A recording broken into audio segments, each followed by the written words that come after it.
When I was serving in Kurdistan, my little girl's voice trembled over the satellite phone. Daddy, Mommy let the mayor into her bed, and his intentions are not just for her.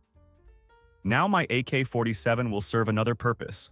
Be me, 44-year-old Lucas Bennett, working as aerospace systems engineer for major defense contractor, currently deployed in Kurdistan as National Guard captain, living what most would call a perfect life before everything went wrong, married to Isabel for 19 years. Have amazing 16-year-old daughter named Grace. Get urgent video call from Grace one cold October evening. Voice trembling as she speaks, something about her mother spending time with someone. Can barely hear her through the grainy connection. Grace tells me Mom's been going out several nights weekly with some guy named Richard. He's the fucking mayor of our town. Everyone knows him for his fancy BMW and private driver. Grace sounds terrified while describing situation. Promise her I'll come home as soon as possible. Tell her we need to handle this carefully. Try to calm her down while my own heart is racing. End call, feeling like my whole world is crashing down. Isabel is 41 but looks way younger. Still the most beautiful woman I've ever known. 5'7" inches with curves that somehow got better after childbirth. Light auburn hair down to her shoulders. Hazel eyes that used to light up whenever she smiled. Our marriage was always rock solid, even during my deployments. Always full of warmth and passion. Never doubted each other's loyalty. Until now, everything feels wrong. No idea what happened while I was away? Immediately start emergency leave paperwork. Catch first available flight home. 28 hours of pure anxiety later. Land at hometown airport in Sacramento. Park rental Honda 2 blocks from home. It's Friday night around 7:15. October darkness already settled in. Street lights casting eerie yellow glow across neighborhood. See lights flicker on in living room. Then kitchen. Then master bedroom upstairs. Watch Isabel moving around house. Getting ready to go somewhere? Feel sick to my stomach watching this. Quietly call Grace's cell. She picks up after 4 rings. Speaking in hushed voice, ask if Mom is going out tonight. Grace confirms Isabel's been in bedroom for over an hour. Heard shower running. Says Mom seems excited about tonight. Can hear pain in Grace's voice. Asking why Mom's doing this to us. Try to keep my voice steady. Let's not jump to conclusions yet. Tell her we need to understand what's really happening. Grace asks about my plan. Tell her I'm going to follow Isabel tonight. Need to see situation with my own eyes. She worries about my clothes. Tell her my camo uniform will work fine. Share moment of connection with daughter. Promise to stick together through whatever comes next. At 7:45, sleek black BMW pulls into driveway. Tall man in expensive suit steps out. Feel wave of nausea hit me. He doesn't go to front door. Just stands there talking on phone. Looking way too comfortable. Lights in master bedroom dim. Isabel emerges moments later. Making sure door is locked behind her. Huge smile on her face approaching him. My heart feels like it's being ripped apart. Watch her glance back at house. Checking if Grace is watching. Then shares passionate kiss with Mayor. Bastard helps her into car like some gentleman. They drive away together. Barely keep it together enough. Manage to record kiss on my phone. Follow them at safe distance. No traffic tonight, thankfully. They cross town to Riverside Hotel. Park few spaces away from them. Watch them exit car. Walking close together. His arm around her waist. She's leaning into him like they've done this 100 times. Take more photos. They look like couple deeply in love. Completely obvious to pain they're causing. Put on my camo cap and sunglasses. Follow them inside. My heart pounding so hard might explode. Enter hotel lobby. Get usual smiles from staff. Thank you for your service. Comments. Acknowledge them mechanically. Mind focused on information board. Spot event listing that catches my eye. Cedar Grove Memorial Hospital Charity Ball. 4th floor. Can hear orchestra music drifting down. Choose stairs over elevator. Need stealth right now. Plus could use exercise after long flight. Climb to 4th floor. Follow the music. Easily find grand ballroom. Peek through entrance carefully. Heart drops into stomach. See Isabel inside. She and Mayor looking like perfect couple. Greeting friends and supporters. She glances back toward entrance. No recognition in her eyes. To her, I'm still 6,000 miles away. Dealing with dust storms and insurgents. Notice she's not wearing wedding rings. Can't take this anymore. Duck into nearby restroom. Lock myself in stall. Try to process what I'm seeing. Marriage I thought was solid. Wife breaking vows while I serve overseas. What kind of people are they mingling with? Don't they know she's married to soldier? Feel tears on my face. Wipe them away angrily. No time for self-pity. Need a plan. Stay in stall for 45 minutes. Let party reach full swing. Finally approach ballroom door again. Some guests notice me near wall. Move slowly behind a large column. Perfect view of most of room. Young guy checking tickets notices me. Salutes and says, "Welcome, sir." Bitter thought hits me. Wish my wife and her lover showed same respect. To uniform I wear. Take few minutes to spot them. Find Isabel and Mayor on dance floor, her arms around his neck, head resting on his chest, his hands on her lower back. Way too low to be respectful. Take several photos. Each click of camera makes me angrier. Takes everything I have, not to charge across floor. Knock this guy out cold. No, that would only land me in jail. Need solid proof of affair. Then can decide how to handle this. After a few more dances, they head to their table, sharing kisses and touches. Capture it all in photos, evidence of their betrayal. Seen enough for now. Retreat to hallway. Find seat where I can watch. Both ballroom doors and elevators. Army training taught me patience. Going to need it tonight. 2 hours pass watching doors like hawk. Event finally starts winding down. Guests trickling outdoors. Heading to elevators in groups. Keep waiting patiently. Finally spot Isabel and Mayor leaving ballroom. They stand just outside doors, chatting and smiling at each other. Looking disgustingly happy. Turn toward bank of elevators together. My heart racing now. Only about 15 feet away from them. Sitting on bench against wall. Still in my camo fatigues and sunglasses. Name tag clearly visible on uniform. Other couples smile and wave at me as they pass. Not Isabel and her lover, though. Too absorbed in each other. Don't even glance my direction. Watch them enter elevator holding hands. Note their car stops at 14th floor. Wait to confirm elevator doesn't return. More couples still waiting on this floor. Head straight to registration desk. Mind racing with next steps. Approach desk clerk with urgent expression. Tell her I have important message for Mayor Richard. Flash my government ID. Hope it's enough to get room number. Clerk hesitates for moment. Finally tells me he's in room 1417. Thank her quickly. Heart pounding as take elevator up. Locate room on 14th floor. Check hallway carefully. No one else around. Press ear against door. Can hear soft conversation inside. Not enough though. Move down hall quickly. Find stairwell door. Secure it with my handkerchief. Make sure it won't lock. Check watch. Already midnight. Remember Grace mentioned? Mom usually comes home between 2 o'clock and 3 a.m. Sometimes as late as 7 o'clock. Going to be long night ahead? Thank God for military training. Teaching me value of patience. Position myself where I can see room 1417. Through window and stairwell door. Won't miss them leaving. Try to keep mind focused. But thoughts keep drifting. Can't stop picturing Isabel with him. Man sharing intimacy she promised only to me. Heart feels completely shattered. Like whole life spiraling into dark pit. Full of rejection and humiliation. Have to stay strong though. For Grace's sake. But knowing woman I love more than anything. One I trusted completely. Right now sharing passion with someone else. Hits me like tidal wave of pain. Around 1:30 a.m. step out of stairwell. Press ear against their door. Hear faint sounds. Definitely moaning. Then clearly hear Isabel's voice. Yes, oh God, yes. Do me, Richard, do me hard like that. You're so good. Sound I've heard countless times before. During our intimate moments. Tears streaming down face now. Return to stairwell. Prepare myself for their exit. At 2 a.m. leave stairwell final time. Position myself against wall outside room. Ready phone to record their exit. 15 minutes pass. Hear chain being removed. Door clicks open. Start recording as they emerge. Richard has arm protectively around Isabel. She's leaning against him smiling. Looks freshly showered. Well-groomed. Richard looking pleased with himself. Share quick kiss. Turn toward elevators. That's when Isabel finally notices me. Leaning against wall. Ask her how her rendezvous with lover went. Watch her face go completely white. Hand flies to her heart in shock. Drops to her knees right there. This wasn't supposed to happen. You weren't meant to see this? Richard takes moment to process situation. Starts insisting it's not what it looks like. Claims Isabel just helping with new campaign. Can't help but laugh sarcastically. Interesting campaign tactics. Sleeping with married woman while husband serves overseas. Richard tries denying anything serious. Urges Isabel to back up his story. She refuses his manipulation. Instead brings up kissing, moaning. Everything I heard through door. Feel utterly defeated. Tell her she's his now.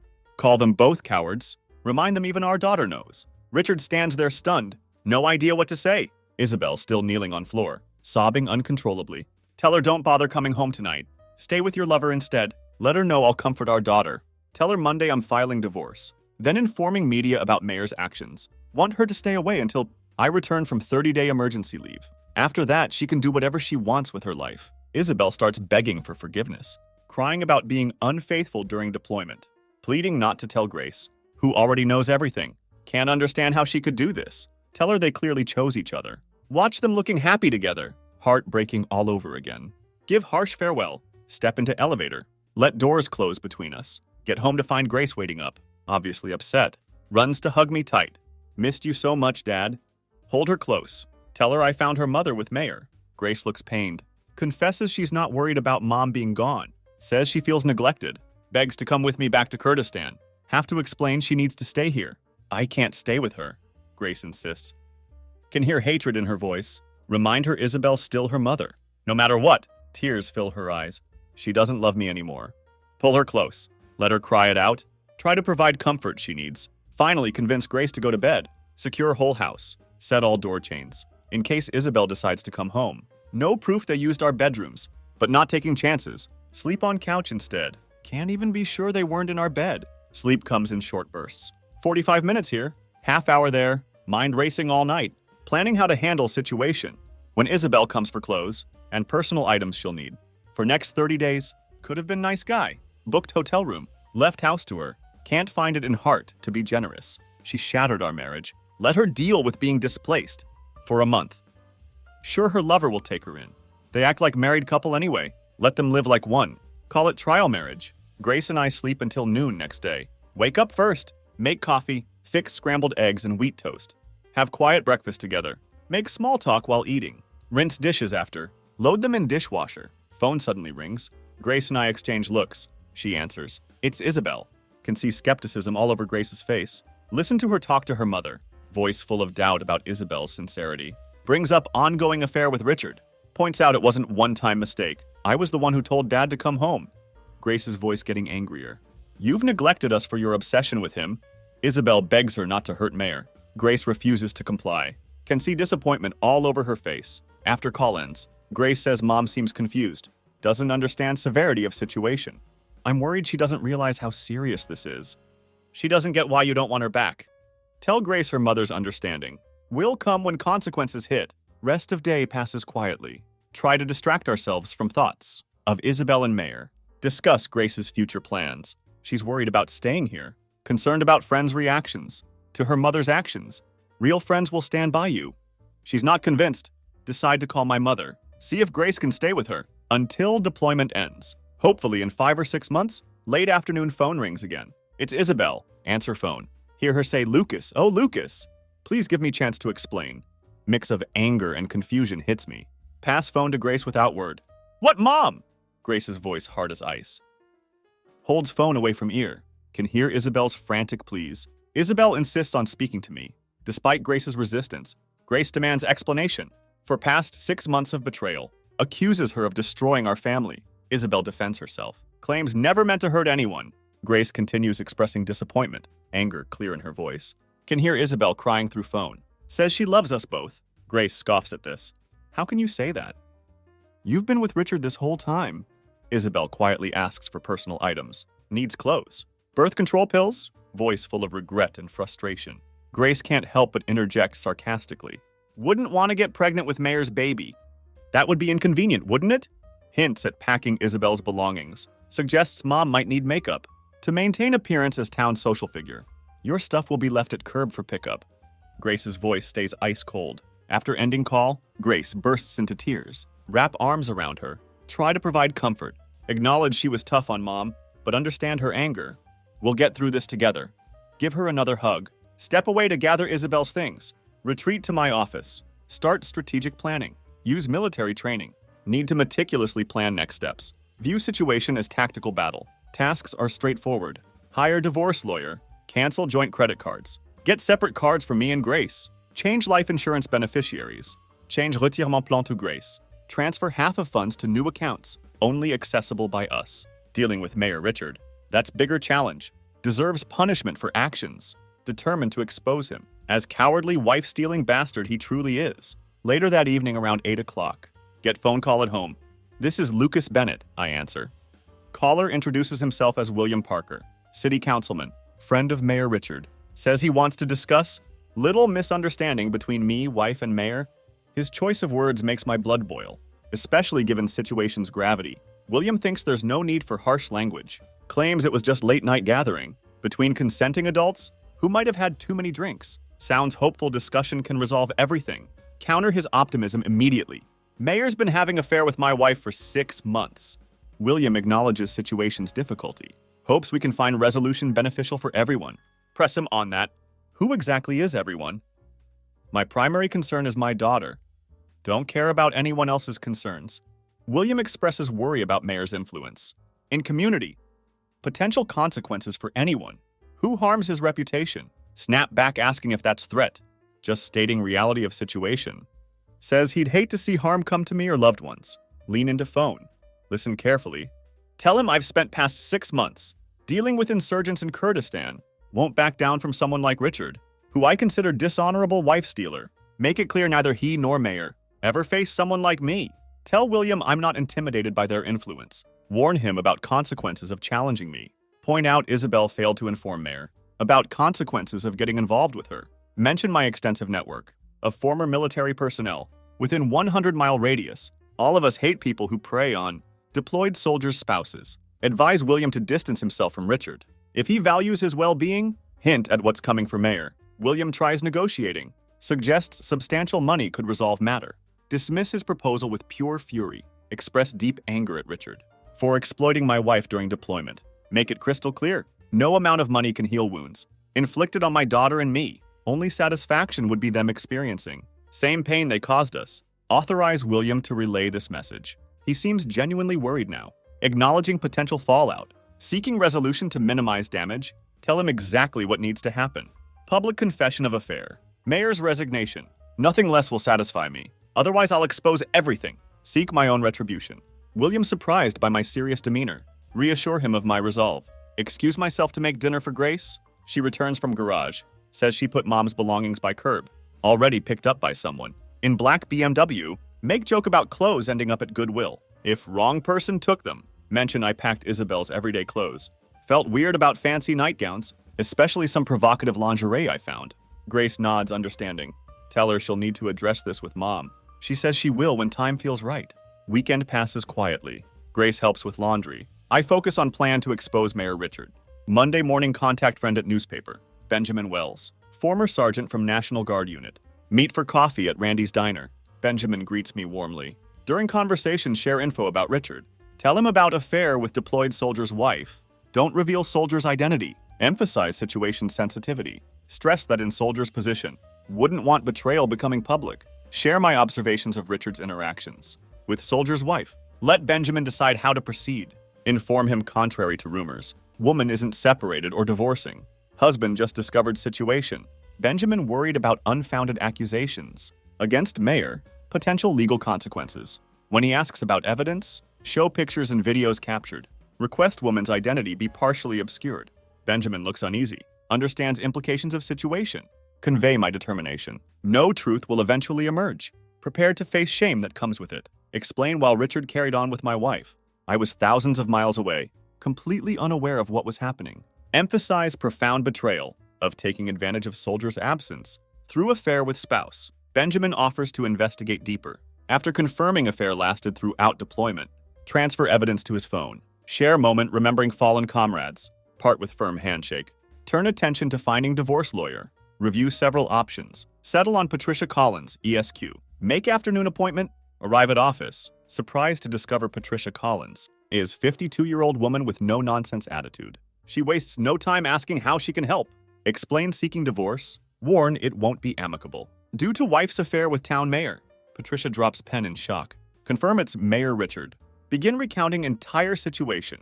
For next half hour, Patricia listens intently, taking detailed notes. Pausing occasionally for clarifying questions. When mentioned Grace, Patricia asks about her feelings on matter. Share that she's deeply upset, reluctant to stay with mother during deployment.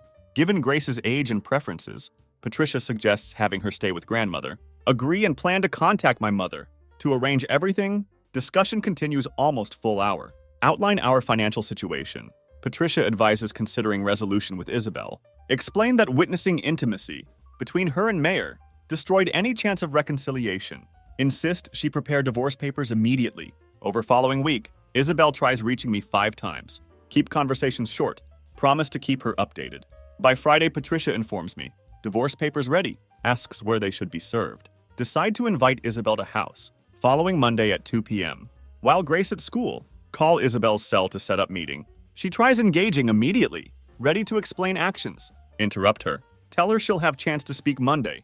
When Isabel arrives few minutes early, take seats at kitchen table. Seeing her stirs complicated emotions. Still looks beautiful despite everything. Offer coffee, but she declines. Asks only for water. Acknowledge her desire to talk. Assure her she'll have opportunity, but make clear someone arriving shortly. To serve divorce papers?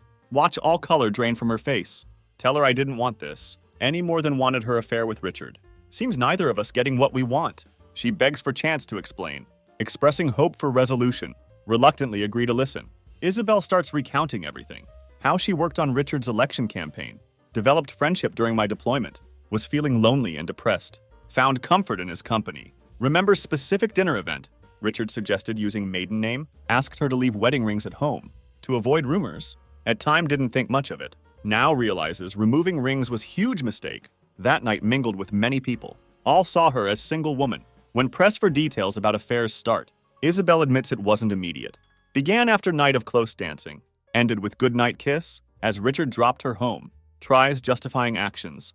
Talks about loneliness. Allure of being treated like royalty by prominent community figure. Confront her directly. How could she betray me while fighting for our country? Admits to mistakes. Reveals confusion and longing in my absence. Found comfort in Richard's companionship. Temporarily eased her loneliness. Confesses outings became more frequent. Seeing each other 2-3 times weekly. One evening after romantic dinner, Richard invited her to his place. She hesitated at first, but ultimately agreed. Later felt remorse. Insisted Richard take her home. After ending things with him, expresses love for me, but reveals started reconsidering decision. Shares how Richard reached out after silence. Said he missed her. Wanted to see her again. Apologized for previous indiscretions. Promised not to compromise her again. Despite initial resolve to cut ties, Isabel confesses agreed to see him once more. Following weekend attended private gathering. At home on Oakwood Bluffs. Only 5 or 6 influential couples there. Caught off guard when doctor's wife asked how she captured Richard's attention. Unable to think of suitable response. Fabricated story about being separated. Going through divorce. Lie quickly spread through town. Left her feeling trapped. While Grace away one weekend. Spent time at Richard's home. Continuing affair. Expresses profound regret for pain caused. Acknowledges worst mistake of her life. Wishes could undo damage. Knows impossible now. When asked about feelings for Richard. Expresses uncertainty about loving him. Admits enjoying their time together. Suddenly, doorbell rings. Tell her might be for her. She approaches door slowly. Confirms identity to person outside. Gets handed manila envelope. Containing divorce papers. Stands frozen for moment. Visibly shaken. Closes door. Turns back to me. Tears streaming down face. Asks if our relationship truly over. Confirm that it is. Remind her what she loved. Was life we built together. Which she threw away. Inform her Grace staying with my mother. Until deployment ends. Isabel breaks down completely. Overwhelmed with remorse. Next day, local newspaper front page. Shows photo of married woman. Leaving hotel room with Mayor Richard. Headline questions woman's identity. Asks if her husband serving in Kurdistan knows. Article details charity event they attended. Includes hotel records confirming mayor's reservation. Shows them photographed leaving room at 2 a.m. Mentions unconfirmed rumors. Of their regular meetings past 6 months. While husband deployed, newspaper claims editorial right to publish. Given mayor's position and offense against deployed soldier. Public outrage immediate. Mayor's office enters damage control mode. Claims story entirely fabricated. Insist Richard would never jeopardize marriage, especially not of soldiers serving overseas. Blames shadowy individuals targeting mayor. Announce press conference to address allegations, but damage already spreading. Later that afternoon, make it my mission to set records straight. Over past 6 months, too many people saw Richard and Isabel, showing affection publicly. One by one, his friends and supporters start distancing themselves. Several people anonymously contact newspaper, confirm affair, express outrage upon learning. Isabel's husband was deployed soldier. During afternoon's news conference, Mayor Richard stands alone. Allies from city council noticeably absent. Only handful of staff remain. Even they look reluctant to support him. Cameras rolling as he expresses horror. At accusations against him, assures everyone he and Isabel, merely acquaintances, never engaged in anything to tarnish her reputation or her husband's. Halfway through his speech, Isabel pushes through crowd, takes microphone. In bold act of defiance, my name is Isabel Bennett. I am wife of Army Captain Lucas Bennett. For past 6 months, been having affair with Mayor Richard. Richard tries dismissing her claim, insists doesn't know her, labels her liar. Undeterred, Isabel confronts him. Tears in her eyes, expressing shame and heartbreak, accuses him of pursuing her. Despite knowing she was married, knowing husband stationed in Kurdistan, tearfully apologizes to me through TV cameras, walks away, leaving chaos in her wake. Reporters bombard Mayor with questions. He turns and storms back into City Hall, exposing this betrayal to world. Takes toll on my already fragile ego. Understand risk I took? Approaching Benjamin at newspaper. Following day council president announces Richard's resignation, declares council will govern until new mayoral election held, should feel satisfaction at outcome. Instead, engulfed by overwhelming emptiness, loneliness consuming me. Miss Isabel more than ever thought possible. That afternoon, reporter friend calls, tells me Richard packed up, left town, no forwarding address, while Isabel remained behind. In final days of my leave, dedicate time to Grace. Allow Isabel to move back into our home. Take Grace to my mother's house, 60 miles away in Pine Valley. Enroll her in new school there. Promise to return for her. As soon as deployment ends, following week board plane, back to Kurdistan, heart blazing with anger, planning to unleash it on enemy lurking in desert. Few weeks later, hear news. Isabel moved in with Richard. Both vanished from town completely. Returned from Kurdistan eventually. But not same man who left, suffer critical injuries during service. Grace helps me navigate recovery. After losing left leg in ambush, now work as aerospace systems engineer for large defense contractor. Living with my daughter, occasionally share my story about challenges faced by soldiers who served overseas, speaking about emotional scars that linger long after physical ones have healed.